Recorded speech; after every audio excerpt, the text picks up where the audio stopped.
Hello everyone. In this presentation, we will see advanced structural modeling. Here we will cover advanced classes, visibility, scope, abstract, root, leaf and polymorphic elements, multiplicity, attributes, operations and template. First, we will see the advanced classes. A classifier is a mechanism that describes structural and behavioral features. Classifiers includes classes, interfaces, data types, signals, components, use cases, and subsystems. The UML provides a number of classifiers to help you to model. First is the interface, a collection of operations that are used to specify a service of a class or a component is called as the interface. Data type, a type whose values have no identity, including primitive built-in types as well as enumeration types. Next is the signal, the specification of an asynchronous stimulus communicated between the instances.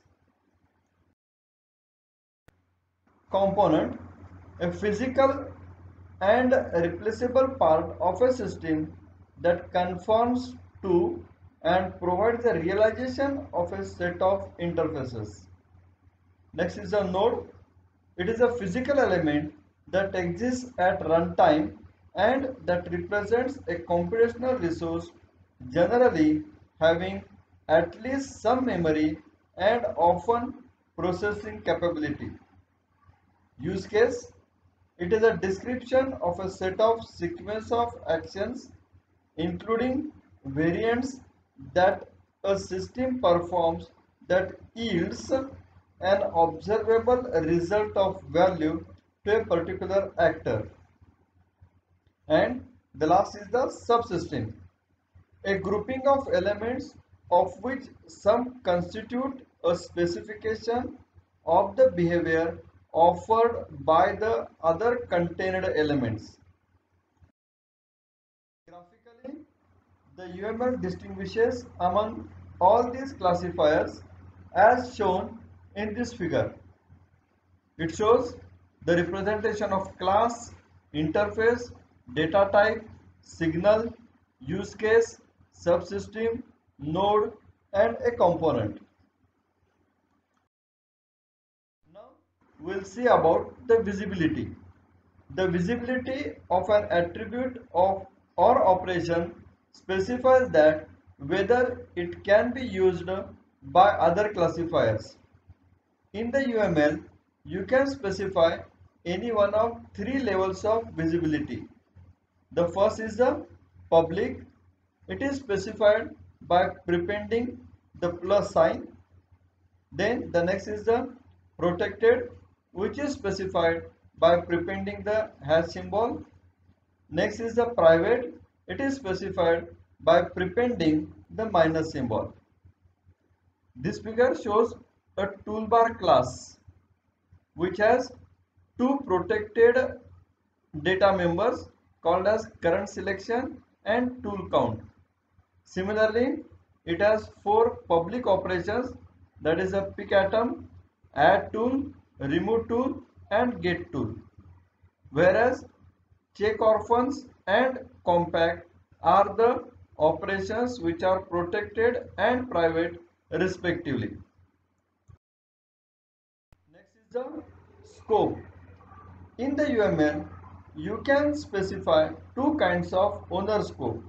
The one is the instance. Each instance of the classifier holds its own value for the feature. Second is the classifier. There is just one value of the feature for all instances of the classifier. A feature that is classifier scoped is rendered by underlining the feature's name. No adornment means that the feature is instance scoped. As shown in the figure, there is a class called as a frame class which has one instance scoped data member and another one is a class scoped data member. The instance scope data member is header, whereas unique ID is the class scope data member because it is shown by underlining it. Now abstract, root, leaf and polymorphic elements. In the UML, abstract classes are specified by writing its name in italics. You can specify that a class may have no children, that is a leaf class, by writing the property leaf below the class name. Less common but still useful is the ability to specify that a class may have no parents. Such an element is called a root class and is specified in the UML by writing the property root below the class name. An operation is polymorphic means that in a hierarchy of classes you can specify operations with the same signature at different points in the hierarchy, that is overriding. An operation is abstract meaning that it is incomplete and it requires a child to supply an implementation of the operation. In the UML, abstract operation is specified by writing its name in italics. The leaf operation is specified by writing the property leaf means that operation is not polymorphic and may not be overridden. This particular figure shows icon and rectangular icon as abstract classes. Similarly, arbitrary icon is also the abstract class, whereas the icon class is the root class, or we also call it as a base class. Button and OK button, these are the concrete classes. OK button is the leaf class. Similarly, in the class arbitrary icon is inside is the operation which is a polymorphic operation, whereas getID operation in the icon class is the concrete operation and the display operation in the icon class is the abstract operation. Multiplicity. The number of instances a class may have is called its multiplicity. Multiplicity is a specification of the range of allowable cardinalities an entity may assume. Zero instances means that the class is a utility class that exposes only class scoped attributes and operations. One instance means a singleton class, and specific number of instances or many instances means the default case. Multiplicity applies to attributes also by writing a suitable expression in brackets just after the attribute name. In this figure, network controller is a singleton class, whereas control rod class has the multiplicity 3 and the operation console port has the multiplicity 2 to many. Now we will see the general syntax of attribute in UML. First we write the visibility of that attribute, then we specify the name of the attribute, after that the multiplicity, then by prefixing the colon sign we specify the type of the attribute. After that, if you want, you can specify the initial value and then the property of the attribute. Here in the table various examples are given. First example shows only the name of the attribute, that is origin. Whereas the second example gives origin is the attribute with the public visibility. Third example is origin is an attribute of type integer.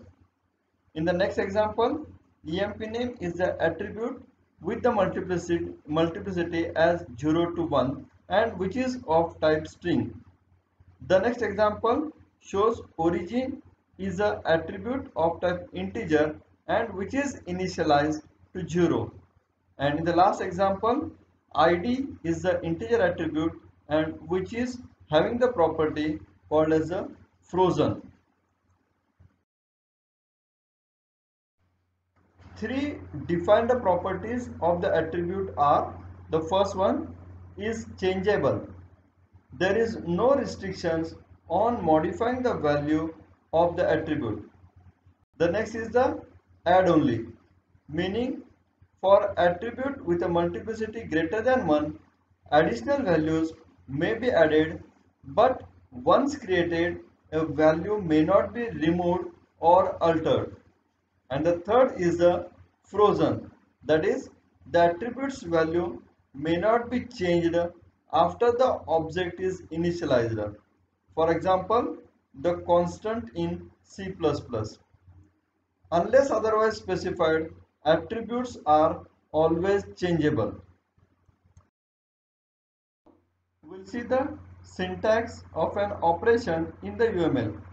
First, we specify the visibility, then we specify the name of the operation, after that the parameter list, then the type of value the operation may return, and at the end we specify the property string. Here are some examples. First example gives only the name of the operation, that is display. The second example shows that display is the operation name with the public visibility. Third, set is the operation with two arguments or parameters. First one is the n and the second argument is s. Next example shows get id is the operation and which returns the integer type value. And the last example shows restart as the operation with the property called as leaf.